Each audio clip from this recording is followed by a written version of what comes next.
আসসালামু আলাইকুম রহমতুল্লাহ। আমরা অনেকেই দোয়া করি কিন্তু জানি না আমাদের দোয়াগুলো কবুল হয় কিনা। আজকের এই আলোচনায় আমরা জানব দোয়া কবুল হলে আমাদের মধ্যে যে চারটি আলামত প্রকাশ পাবে, এবং পাশাপাশি আমরা শিখব কেন তওবা করা এত জরুরি এবং তওবার মাধ্যমে দ্রুত দোয়া আল্লাহর দরবারে কিভাবে পৌঁছে যায়। ভিডিওটি শেষ পর্যন্ত মনোযোগ দিয়ে দেখুন, কারণ প্রতিটি কথা আমাদের জন্য অত্যন্ত গুরুত্বপূর্ণ। দোয়া হলো আল্লাহর সাথে বান্দার সরাসরি যোগাযোগ। রাসূল সাল্লাল্লাহু আলাইহি সাল্লাম বলেন, দোয়াই হলো ইবাদতের মূল। আল্লাহ বলেন, তোমরা আমাকে ডাকো, আমি তোমাদের ডাকে সাড়া দেব। দোয়া শুধু চাওয়া নয়, আল্লাহর প্রতি ভরসা করা এবং আল্লাহর সাথে ভালোবাসার সৃষ্টি হওয়া। দোয়া কবুলের চারটি আলামতের মধ্যে একটি হলো অন্তরে প্রশান্তি নেমে আসা। যখন দোয়া কবুল হয় তখন অন্তরে শান্তি নেমে আসে। মনে হয় আল্লাহ শুনেছে, আল্লাহ আমাকে দিবে। যখন বান্দা আন্তরিকভাবে দোয়া করে তখন তার হৃদয়ে প্রশান্তি নেমে আসে। 2 নম্বর যে আলামতটি দোয়া কবুলের পর আমাদের মধ্যে প্রকাশ পাবে তা হলো গুনাহ থেকে দূরে চলে আসা। যখন কোনো ব্যক্তির দোয়া আল্লাহর কাছে কবুল হয় তখন সেই ব্যক্তিকে আল্লাহ পাক পাপ কাজ থেকে দূরে রাখে। যেসব খারাপ কাজে সে অভ্যস্ত ছিল সেসব খারাপ কাজ থেকে সে দূরে চলে আসবে। এটা আল্লাহর রহমত ও দোয়া কবুলের আলামত। 3 নাম্বার, আল্লাহ ভালো কাজ করার সুযোগ অথবা তৌফিক দেন। দোয়া কবুল হলে আল্লাহ সহজ করে দেন নেক আমল করার রাস্তা। নামাজ পড়ার মধ্যে মনোযোগ বাড়বে, কোরআন পড়ার আগ্রহ জাগবে। মূল কথা, সকল ভালো কাজ করতে তার কাছে ভালো লাগবে। 4 নম্বর আলামত হলো যেটা চাওয়া হয় তার থেকে ভালো এবং উত্তম কিছু আল্লাহ পাক দান করবেন। কখনো আল্লাহর সাথে সাথে আমাদের চাওয়া পূরণ করেন, কখনো তিনি যা চাওয়া হয় তার সময় মতো দান করেন। কখনো আমরা যা চাই তা যদি ক্ষতিকর হয় তিনি তার পরিবর্তে ভালো কিছু দান করেন। রাসূলুল্লাহ সাল্লাল্লাহু আলাইহি সাল্লাম বলেন, কোনো মুমিন বান্দা যদি আল্লাহর কাছে দোয়া করে, হয়তো তার দোয়া কবুল করে, আর না হয় আখিরাতের জন্য নেকি জমা করে অথবা কোনো বিপদ আপদ থেকে রক্ষা করে। তওবা হলো দোয়া কবুলের সবচেয়ে বড় চাবিকাঠি। আল্লাহ বলেন, হে ঈমানদারগণ, তোমরা সবাই আল্লাহর কাছে তওবা করো যাতে তোমরা সফল কাম হও। গুনাহ থেকে মুক্তি পাওয়ার একমাত্র পথ হলো আল্লাহর কাছে তওবা করা।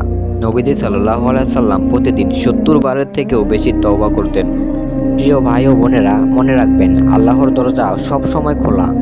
আমরা যখনই আল্লাহকে ডাকি, যেখান থেকে ডাকি, আল্লাহ পাক শুনতে পান। তারপরেও কেন আমাদের দোয়াগুলো কবুল হচ্ছে না?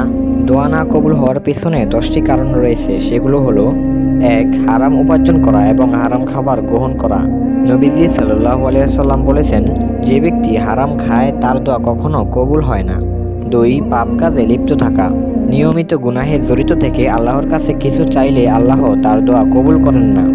3. শুধু মুখে দোয়া করা, কিন্তু অন্তরে বিশ্বাস ও আন্তরিকতা না থাকলে দোয়া কবুল হয় না। 4. অনেকে মনে করে দোয়া সাথে সাথেই কবুল হবে। দোয়া কবুল না হলে দোয়া করা ছেড়ে দেয়, অথচ আল্লাহ দেরি করতে পারে উত্তম সময়ের জন্য। 5. যে ব্যক্তি মানুষের হক নষ্ট করে তার দোয়া কবুল হয় না। 6. পিতামাতার অবাধ্য হওয়া। কেউ যদি মাকে কষ্ট দেয় অথবা বাবার অবাধ্য হয় তাহলে তার দোয়া কবুল হবে না, কারণ মাকে কষ্ট দিলে আল্লাহর আরশ কেঁপে ওঠে। একটি কথা আছে না, মায়ের পায়ের নিচে জান্নাত। 7. জাকাত দেওয়ার তৌফিক থাকা সত্ত্বেও জাকাত না দিলে আল্লাহ পাক দোয়া কবুল করবে না। 8. অন্যের ক্ষতি কামনা করা। কাউকে কষ্ট দেওয়ার উদ্দেশ্যে দোয়া করলে তা কবুল হয় না। যদি মা কষ্ট পেয়ে অভিশাপ দেয় তাহলে সেটা কবুল হবে। 9. নবীর সুন্নত মোতাবেক দোয়া না করা। নবীজি সাল্লাল্লাহু আলাইহি সাল্লাম যেভাবে দোয়া করতে শিখিয়েছে সেভাবে দোয়া না করা, যেমন হাত না তুলে দোয়া করা অথবা দরুদ না পড়া। 10. অন্তর পরিষ্কার রেখে দোয়া করতে হবে। আপনার বিশ্বাস করতে হবে যে আল্লাহ পাক আপনার কথা শুনছে এবং আল্লাহ পাক আপনার দোয়া কবুল করছে, এই বিশ্বাস রাখতে হবে। দোয়া করার সময় যদি আপনার মনে সন্দেহ থাকে যে দোয়াটি কি কবুল হবে নাকি আল্লাহ পাক ফিরিয়ে দেবে, তাহলে আপনার দোয়া কবুল হবে না। মনে রাখবেন, দোয়া শুধু নিজের জন্য নয়, পুরো উম্মতের জন্য করতে হবে। অসহায় মানুষদের জন্য, পিতামাতার জন্য, মৃত্যু ব্যক্তির জন্য, এবং কেউ যদি দোয়া চায় তার জন্য দোয়া করবেন।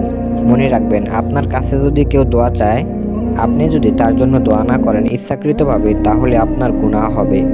তাই কেউ দোয়া চাইলে তার জন্য দোয়া করবেন।